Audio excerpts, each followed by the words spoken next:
दुई वर्ष ओडिशा सरकार दुर्नीति गंताघर पलटि नीट छात्र छात्री हो बुढ़ा बुढ़ी को भत्ता देवा हो सरपंच को निर्यातना देवा हो जलेश हवा सब दुर्नीति एक नंबर हम ओडिशा एवं जलेश्वर आपण मैंने देखुए निशार हब पलटि जलेश्वर म्युनिसिपालिटी तो दुर्नीतिर गंताघर जलेश्वर वर्षा दिन आने नाल नर्दमा सफा ना स्वीपिंग ना 20 लाख टंका मासक पेमेंट दिया स्थले काम ठीक भाव में होना नूतन टेंडर वर्षा होना बार बार रिन्यूअल कर टेंडर नहीं प्रत्येक मास को रिन्यूअल कर बिना टेंडर रे लक्ष लक्ष टंका इंजीनियरिंग लाइसेंस मुख्यमंत्री शहरी योजना स्कीम रे पकईकी टंका काम कर बीजेपी सरकार आसला जलेश्वर म्युनिसिपालिटी बीजेपी और बीजेडी मिसिकी एभली भाव में दुर्नीति कर लोक हंतसंत हो गले नूतन भत्ता ना जलेश्वर म्युनिसिपालिटी 200-250 लोक भत्ता एप्लाय कर आज दीर्घ 2 वर्ष एप्लाय कर पूर्ण हो पारना जदि आगामी दिन में पूर्ण न हो जल निष्कासन न हो लोक को सुरक्षा दिया नजीब जलेश्वर म्युनिसिपालिटी कांग्रेस आगामी दिन राजरास्ता बोलेंगे और जलेश्वर म्युनिसिपालिटी घेराव करेंगे।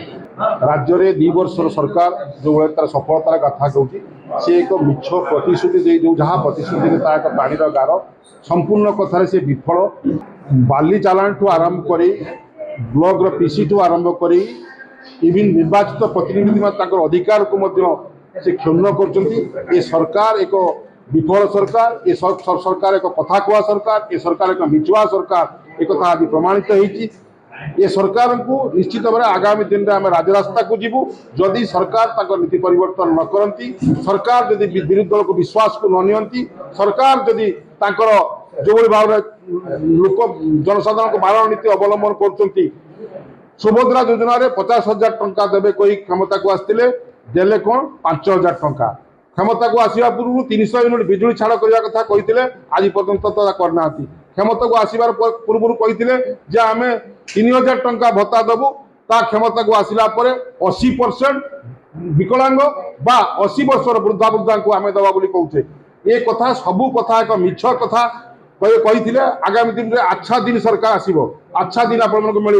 60 टंकार आज्ञा नरेंद्र मोदी क्षमता को आसवा पूर्व आम 60 टंकार पेट्रोल डीजेल पाते आज आम 110 टंका 109 टंकार पहुंचीगला आज्ञा जो पेट्रोल डीजेल दर वृद्धि हुए से देशर अवस्था कौन हुए आज प्रधानमंत्री कहते जे विदेश भ्रमण कर ना सोना किण ना तेल खर्च कम कर किंतु निजे जाइए विदेश भ्रमण कर कथा जलेश्वर कांग्रेस तरफ लज्जाजनक कथा निंदा करुचे प्रतिवाद करुचे से कथा क्षुण्ण हूँ सरकार सचेतन हूँ एति निवेदन।